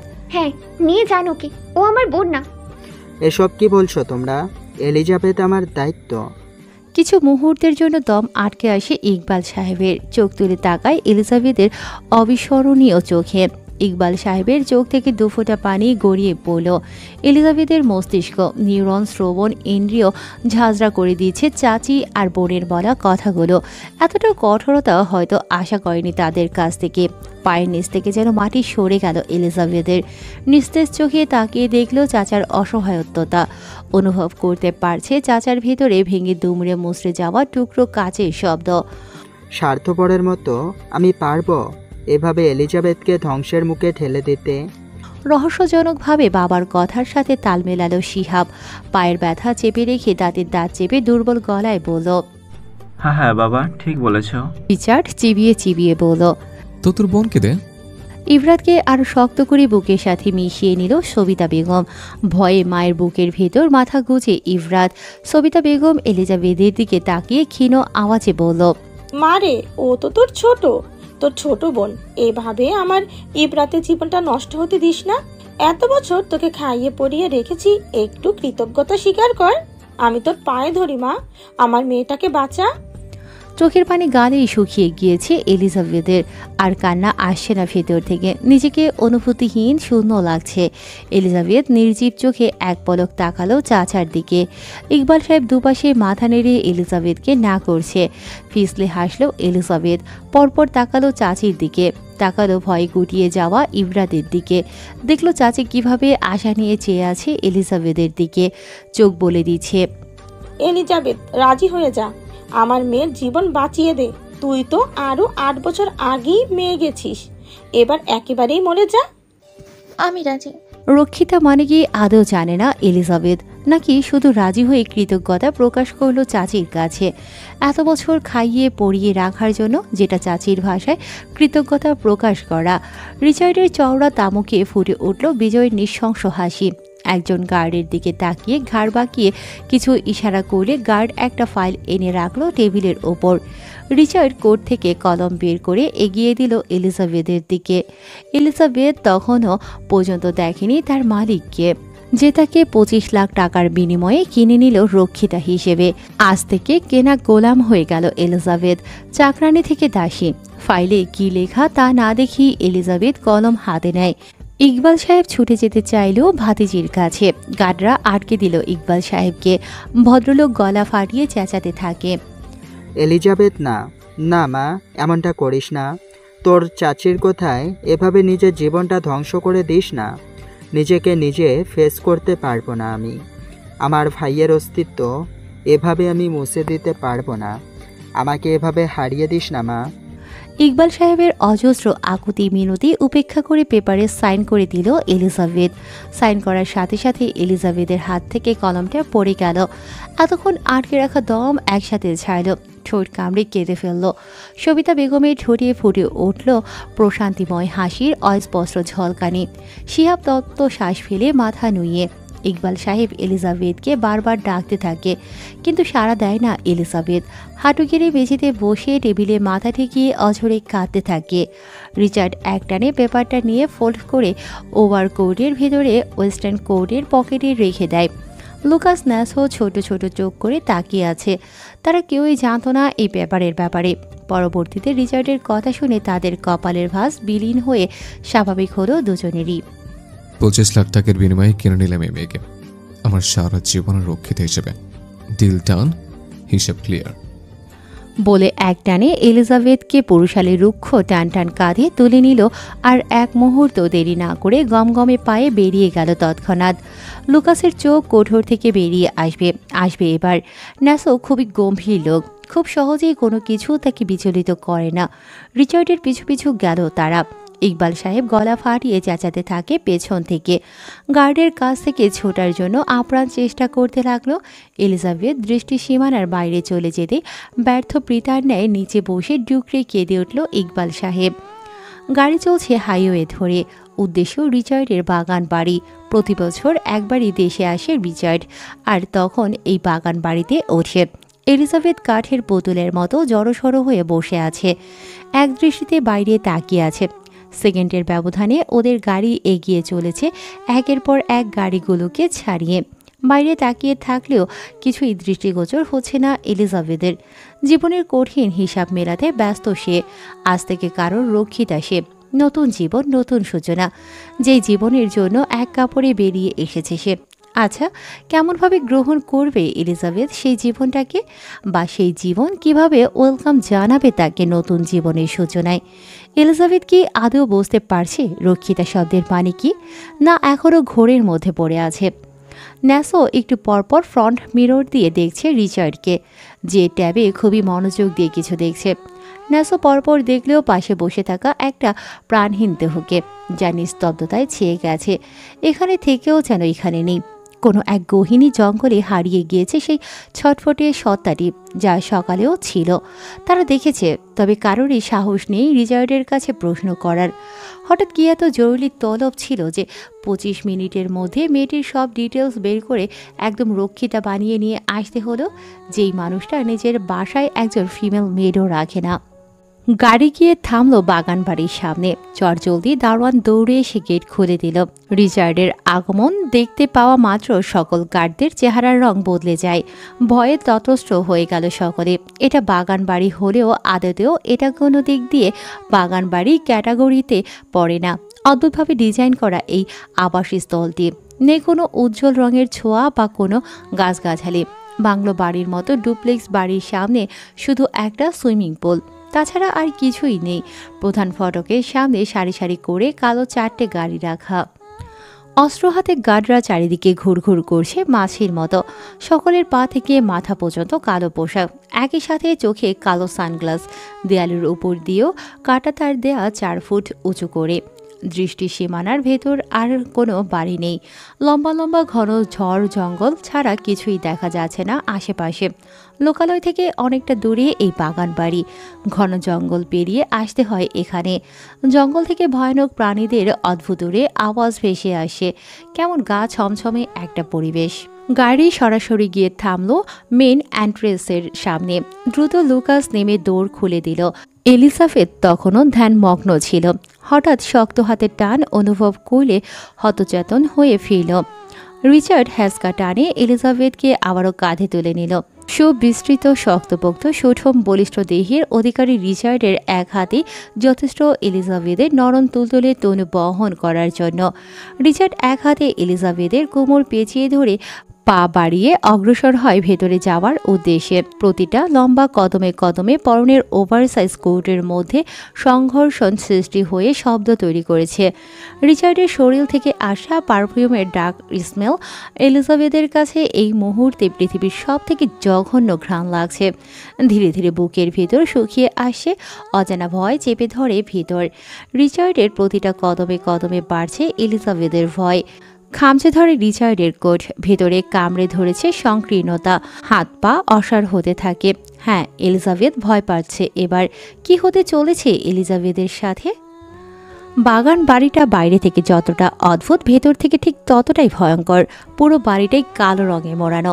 সদর দরজা পেরিয়ে ভেতরে ঢুকতেই প্রথমেই চোখে পড়ল গ্র্যান্ড লিভিং এরিয়া। বিশাল থাই গ্লাস গলিয়ে বাইরের ভিউ দেখা যায়, তবে গ্রেট ভিউ বলার মতো কিছুই নেই। কেবল গার্ডরা বন্দুক হাতে মৌমাছির মতো ঘুরে বেড়াচ্ছে। তাদের ব্যস্ত চাহনিতে এলিজাবেথ ভয়ে ফাঁকা ঢোক গেল। সৌভাগ্যবশত থাই গ্লাসের কারণে তারা ভেতরের কিছু দেখতে পায় না। ডুপ্লেক্স এই বাগান বাড়ির নিচতলায় রয়েছে 4টি রুম, কিন্তু উপরের পুরো তালাটা দখল করে আছে একটি মাত্র রুম। বাগান বাড়ির উপরের একমাত্র কক্ষটি রিচার্ডের ব্যক্তিগত সাম্রাজ্য। কেউ সেখানে প্রবেশ করতে পারে না। এলিজাবেথ রিচার্ডের কাঁধে ঝুলে থাকলেও চারপাশটা ঝাপসা চোখে দেখতে চেষ্টা করছিল। উল্টো অবস্থায় থাকা সত্ত্বেও বুঝতে পারছিল না কালো ছাড়া এ বাড়িতে অন্য কোনো রঙের অস্তিত্ব নেই। পুরো পরিবেশটাই এক ভুতুরে নৈশব্দে মোড়া। রিচার্ড কালো টাইলসের সিঁড়িতে লম্বা লম্বা পা ফেলে উপরের দিকে এগিয়ে চলল। প্রতিটি কদমে এলিজাবেথের বুকের ভেতরটা শুকিয়ে আসছিল। সংকীর্ণতায় ভরা মনের কোণ ধীরে ধীরে এক ভয়াবহ ছায়ার নিচে ডুবে যাচ্ছিল। রোমে পৌঁছে দরজা পেরিয়ে রিচার্ড এলিজাবেথকে কাঁধ থেকে ছুঁড়ে ফেলে দিল বিছানায়, যেন এতক্ষণ কোনো ঘৃণ বোঝা বয়ে এনেছে। বিছানাটা তুলতুলে হওয়ায় শরীরে কোনো আঘাত লাগলো না, কিন্তু এলিজাবেথের ভেতরটা তছনছ হয়ে যাচ্ছিল ভয়ে। রুমটা দেখে এলিজাবেথের চোখ বিস্ফোরিত হয়ে গেল। এত বড় আয়তাকার কক্ষ ও আগে কখনো দেখেনি। লিভিং এরিয়ার চেয়েও বিস্তৃত জায়গা নিয়ে দাঁড়িয়ে আছে এই প্রাসাদ সমঘর। বিলাসিতার স্পর্শে মোড়া সুবিশাল বিছানাটা কালো চাদরে। দেয়ালের একপাশে 3D ড্রাগনের পেন্টিং, যা দেখে মনে হচ্ছিল ড্রাগনটি জীবিত হয়ে উঠে আসতে চাইছে। পেন্টিংয়ে ড্রাগনের চোখে অগ্নিশিখার ঝলক, আর গলার কর্কশ আওয়াজ কক্ষের ভারী নীরবতাকে আরও গাঢ় করে তুলেছিল। এলিজাবেথের চোখ রিচার্ডের ডান হাতে আটকালো। রিচার্ডের হাতেও ড্রাগনের ট্যাটু। বুক শুকিয়ে গেল এলিজাবেথের। এতক্ষণ নিজেকে শক্ত রাখার চেষ্টা করলেও আর পারল না। ঠোঁট কেঁপে ওঠে, কান্না ছাপিয়ে বেরিয়ে এলো। রিচার্ড এলিজাবেথকে দেখে মুচকি হাসল, ঠোঁটে করে পৈশাসিক আনন্দ। Cross my heart and hope to die. Welcome to my dark side. গম্ভীর স্বরে উচ্চারিত শব্দগুলো অন্ধকারকে আরও বেশি ঘনীভূত করে তুলল। এলিজাবেথ ভয়ে বিছানার চাদর শক্ত করে খামচে ধরল, অথচ নিজের মনকে সান্ত্বনা দেওয়ার সমস্ত চেষ্টা ব্যর্থ হচ্ছিল। ভেতরের প্রতিরোধ ক্রমেই ভেঙে পড়ছিল। থমকে যাওয়া মস্তিষ্কটা ভয়ের শীতল শিকলে বাধা পড়ে যায়। হঠাৎ রিচার্ডের পেছন থেকে রোশনাই আলো বেরিয়ে এলো। কাপা কাপা চোখে এলিজাবেথ তাকালো সেই দিকটায়। শিউরে উঠল গা তৎক্ষণাৎ। আলো আসছে দেয়ালের সেই বিশাল ড্রাগনের পেন্টিং থেকে। পেন্টিংটি যেন জীবন্ত হয়ে উঠল। ড্রাগনের মাথা নড়ে উঠল। গভীর নিকোষ কালো চোখগুলো থেকে অগ্নিশিখা বিচ্ছুরিত হতে লাগলো। ড্রাগনের গলা থেকে কর্কশ আওয়াজ ভেসে আসতে চাইছে, যেন সে বন্দিত্ব ভেঙে বেরিয়ে আসতে চাইছে। হিংস্রতায় ভরা পেন্টিংয়ের সেই ড্রাগনটা প্রতিটি মুহূর্তে আরও বেশি বাস্তব হয়ে উঠল। এতক্ষণ নিজেকে শক্ত রাখার যত চেষ্টাই করলেও সব ব্যর্থ হয়ে গেল। এবার ঠোঁট কাঁপতে লাগলো, অজান্তে কান্না ফেটে বেরিয়ে এলো। এলিজাবেথের রক্ত জবার মতো লাল ঠোঁটের কম্পন দেখে রিচার্ডের ঠোঁটে এক পৈশাসিক হাসি খেলে গেল। রিচার্ড একটানে পরনের ওভারকোট আর ওয়েস্টার্ন কোট খুলে মেঝেতে ছুঁড়ে মারল। ঠোঁটের কোণের পৈশাসিক হাসি আরও গভীর হলো। অধৈর্য হয়ে শার্টের বোতাম ছিঁড়ে ফেলে দিল। বোতামগুলো মেঝেতে পড়ে টুংটাং শব্দ তুলতেই সেই শব্দে এলিজাবেথ আরও বেশি কেঁপে উঠল। সমস্ত শরীর এক অভূতপূর্ণ শঙ্কা আর প্রশ্নে আচ্ছন্ন হয়ে গেল। ঠিক কি ঘটেছে তার সাথে? এই অসীম অন্ধকার, রিচার্ডের ভয়ানক হাসি আর সেই জীবন্ত হয়ে ওঠা ড্রাগন, সবকিছু মিলে এক তীব্র বিভীষিকাময় পরিস্থিতি তৈরি হলো, যার থেকে পালানোর পথ খুঁজে পাচ্ছিল না এলিজাবেথ। শরীরের উপরের অংশে আর কোনো কাপড় থাকে না রিচার্ডের। ওর সুঠাম শক্তপোক্ত বুক উন্মুক্ত হয়, যেখানে 6টি শক্ত ফোলা ফোলা ভাঁজ স্পষ্টভাবে দৃশ্যমান। এলিজাবেথের চোখের সামনে দৃশ্যটা পড়লেও মন পুরোপুরি অন্যদিকে ছিল। শোক আর উদ্বেগে ডুবে থাকা এলিজাবেথ এক অন্ধকার গুমট পরিবেশে নিস্তব্ধভাবে কাঁপছে। ঘন নিঃশ্বাসের শব্দ কক্ষের ভারী নীরবতাকে ভেদ করছিল। গলায় গাঁথা কষ্টের কারণে কথাগুলো ঠিকভাবে বের হচ্ছিল না। রিচার্ডের প্রতিটি কদম এলিজাবেথের ভেতরকার ভয় এবং অস্থিরতা আরও গভীর করে তোলে। এলিজাবেথ অসহায়ভাবে এক দুর্বল গলায় শুধু বলতে পারল, দয়া করে আমার এত বড় ক্ষতি করবেন না, আমি পবিত্র। রিচার্ড তার লালাশিত চোখে তাকিয়ে ঠোঁট বাঁকিয়ে হাসল। কিন্তু এখন তো তুমি আমার রক্ষিতা।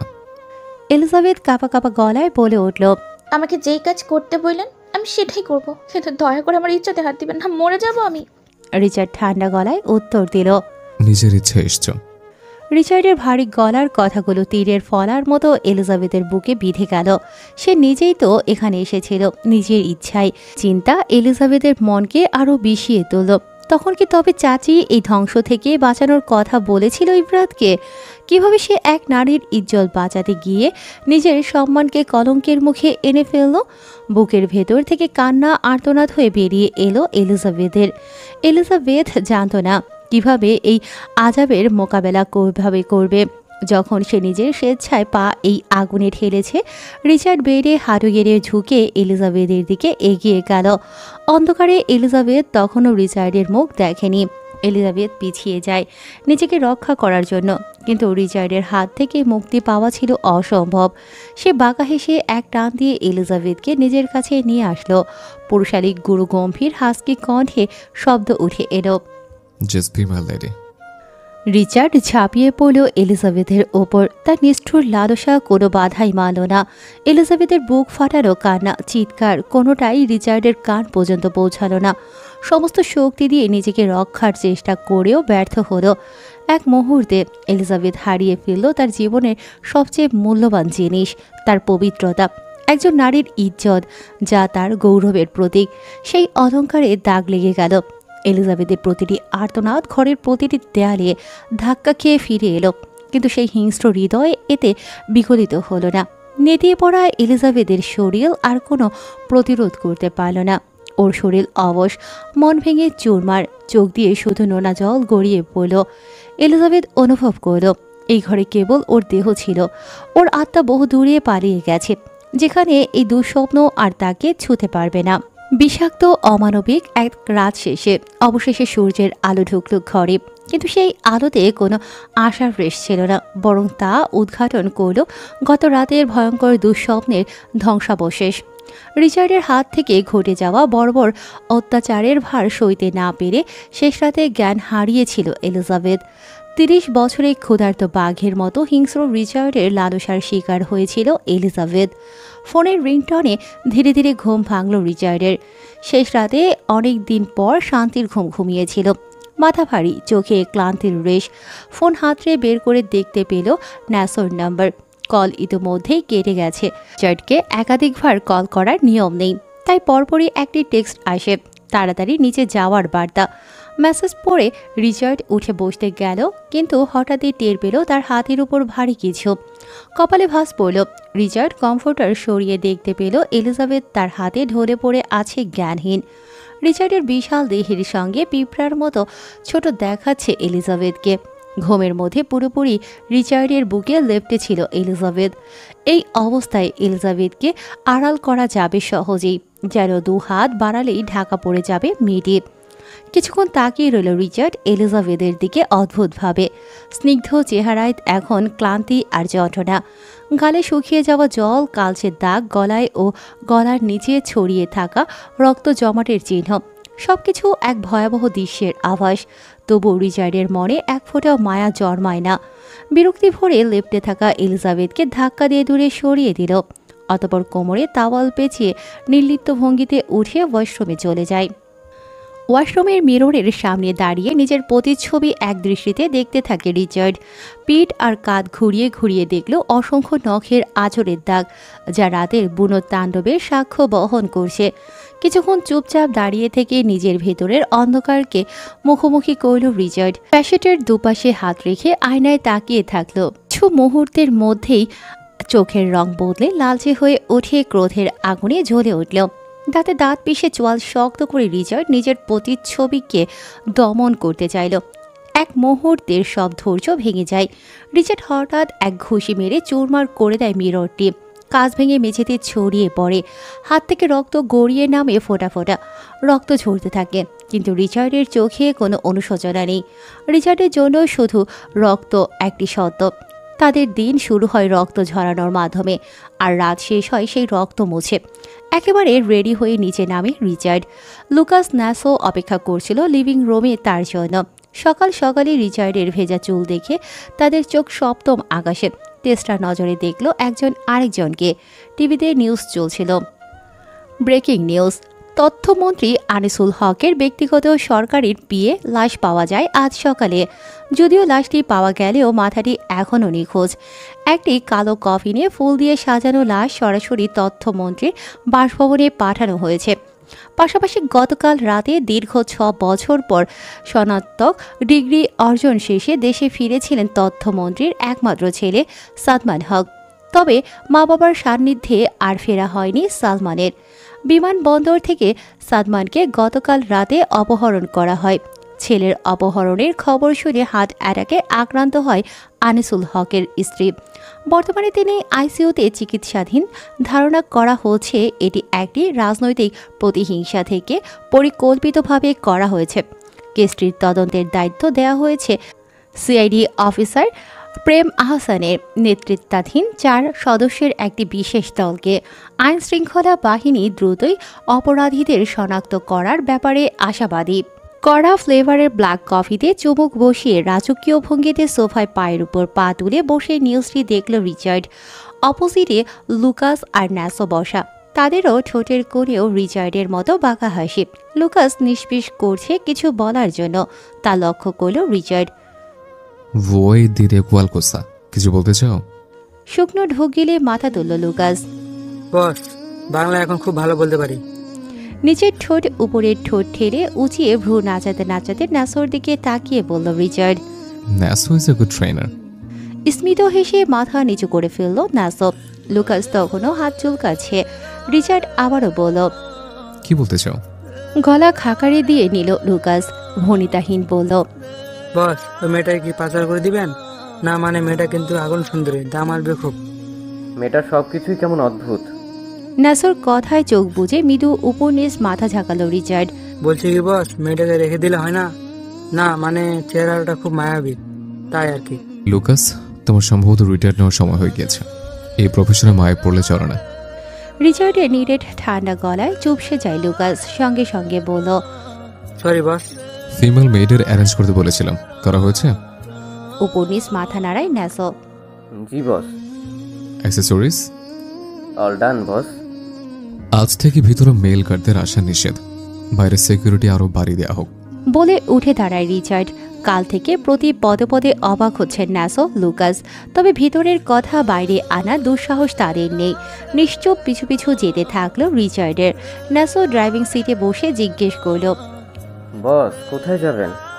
রিচার্ড ব্রেস্ট পকেট থেকে কলম বের করে একটা ফাইলে সই করতে করতে তুষ্ট হেসে বলল, অফিসে চলো, গেস্ট আসবে, নিচে দাঁড়িয়ে থেকে হোস্ট করব। রিচার্ডের 10 কথার মধ্যে খুব কম কথার মানেই বুঝতে পারে তারা। বরাবরের মতো এবারও ব্যর্থ রিচার্ডের কথার আড়ালে থাকা রহস্যভেদ করতে। ঠোঁট গোল করে গরম শ্বাস ফেলে ড্রাইভ করতে থাকে ন্যাসো। গাড়ি চলছে তার নিজ গতিতে। মাত্রই আনিসুল হকের বাসভবন থেকে ফিরল সিআইডি অফিসার প্রেম আর তার 3 সহকর্মী। তাদের প্রতিটি কাজেই রয়েছে শতভাগ সাফল্য। এই 4 সদস্যের টিমের লিডার হলো প্রেম আহসান। পুরো টিম সে একাই লিড করে। 26 বছর বয়সেই ইতিমধ্যে নিজের দুঃসাহসের জন্য 2বার অ্যাওয়ার্ড পেয়েছে। 5 ফিট 10 ইঞ্চির প্রেমের খোঁচা খোঁচা দাড়ি যুক্ত তামুক চেহারায় সব সময়ই দেখা যায় হাসির ঝলকানি। গাড়ি চালাচ্ছে অফিসার মাহাব। প্রেম প্যাসেঞ্জার সিটে গা এলিয়ে চোখ বুজে নিজের মতো করে কেসটা সাজাচ্ছে মস্তিষ্কে। মাহাব ড্রাইভ করতে করতে বলল, স্যার, গোপন সূত্রে জানা গিয়েছে কাল যখন মন্ত্রীর ছেলে অপহরণ হয় ঠিক তার আগেই ফ্লাইটে সে ইটালিয়ান গ্যাংস্টার দেশে এসেছে তার 2 বডিগার্ড নিয়ে।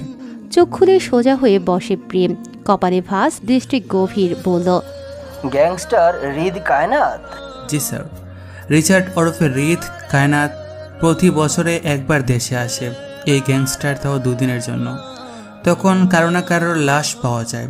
অধিকাংশ সময় দেখা গিয়েছে বড় বড় রাজনীতিবিদ আর সংস্থার লোকজন। কিন্তু পর্যাপ্ত প্রমাণের অভাবে আজও পর্যন্ত এই বিরুদ্ধে প্রশাসন কোনো স্টেপ নিতে পারেনি। উপরের কারোর হাত আছে? না স্যার, এই গ্যাংস্টার নিজের মতো চলে, কারো ধার ধারে না। বরংস বড় বড় লোকদের জন্য রিদ কায়নাত এক নতুন আতঙ্ক। এখন ইতালিতে গড়ে তুলেছে নিজের কালো ব্যবসার সাম্রাজ্য। সরকারও এর বিরুদ্ধে কিছু বলতে পারে না। সকল কিছু নিজের হাতে নিয়ে নিয়েছে। বাংলাদেশেও শেয়ারের ব্যবসার আড়ালে রয়েছে বড় বড় ক্যাসিনো। বিদেশি অস্ত্র আর মদ সাপ্লাই করে ইতালি থেকে। নারী পাচার থেকে শুরু করে সকল ধরনের অন্যায়ের সাথে জড়িত। তবুও পুলিশ ফাইলে নাম নেই। খুবই মনোযোগ দিয়ে কথাগুলো শুনল প্রেম। হঠাৎ কিছু ভেবে ঠোঁটে পাকা হাসি ফুটে উঠল।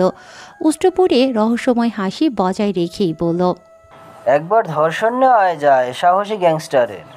রিচার্ডের এহেন মধু মিশ্রিত টিটকারিময় স্বরে কপালে ভাঁজের দেখা মিলে ডিবানে বসে থাকা ন্যাসো আর লুকাসের। উৎসুক হয়ে সামনে তাকালো দুজন। দেখতে পেল অফিসার প্রেম ব্যগ্র পায়ে এগিয়ে আসে। ঠোঁটের কোণে লেগে আছে বক্র হাসি। রিচার্ড হেড অফিসের চিফ অফ হেড ডেস্কটপে বসে কিছু ফাইল চেক করছিল। অধীর অপেক্ষায় ছিল কারো জন্য। 12 তলায় অবস্থিত চেম্বারের ভিতর কাচের গ্লাস গলিয়ে সোনালি দ্রুতি আলোক রোশনি ছড়াচ্ছে। পুরো কক্ষ জুড়ে ছড়িয়ে ছিটিয়ে রয়েছে আধুনিকতার নিখুঁত ছোঁয়া। ডেস্কের ওপর নানান ধরনের ফাইল এলোমেলো করে ছড়িয়ে রাখা। অর্ধ খাওয়া আপেল খচিত ল্যাপটপে তখনও বাগানবাড়ির প্রতিটা কোণার সিসিটিভি ফুটেজ লাইভে ছিল। বাগানবাড়ির মতো অফিসের দেয়ালেও ড্রাগনের বিশাল আকৃতির একটা পেন্টিং রয়েছে। দূর থেকে মনে হচ্ছে রিচার্ড সুবিশাল আকৃতির ড্রাগনের সিংহাসনে বসে আছে। কোনো কথা ছাড়া অফিসার প্রেম এসে পায়ের উপর পা তুলে বসল ডেস্কটপের সামনের চেয়ারে। রিচার্ড প্রেমের অ্যাটিটিউড দেখে নিচের ঠোঁট ঠেলে উপরের ঠোঁট উঁচিয়ে ভ্রু নাচাতে নাচাতে বলল। প্রেম চোখ ঘুরিয়ে ফিরিয়ে পুরো কক্ষ স্ক্যান করছিল। এদিক ওদিক তাকাতে তাকাতে চোখ গিয়ে ঠেকল ন্যাসো আর লুকাসের উপর। একজন পূর্ণিমা আর একজন আমাবস্যা দেখে ঠোঁট বাঁকিয়ে হেসে বলল, ইন্টারেস্টিং। থেমে রিচার্ডের দিকে তাকিয়ে হেসে বলল, ক্যাসিনোর মালিক চা কফির অফার করেছে। So rude of you man. ঠোঁট এলিয়ে হাসল Richard. I think you are don't be enjoyable without girls. দ্বিতীয় পার্ট খুব তাড়াতাড়ি আপনাদের মাঝে নিয়ে আসব। একটু অপেক্ষা করুন। তাই চ্যানেলটিকে সাবস্ক্রাইব করে আমাদের সাথেই থাকুন। ধন্যবাদ সবাইকে।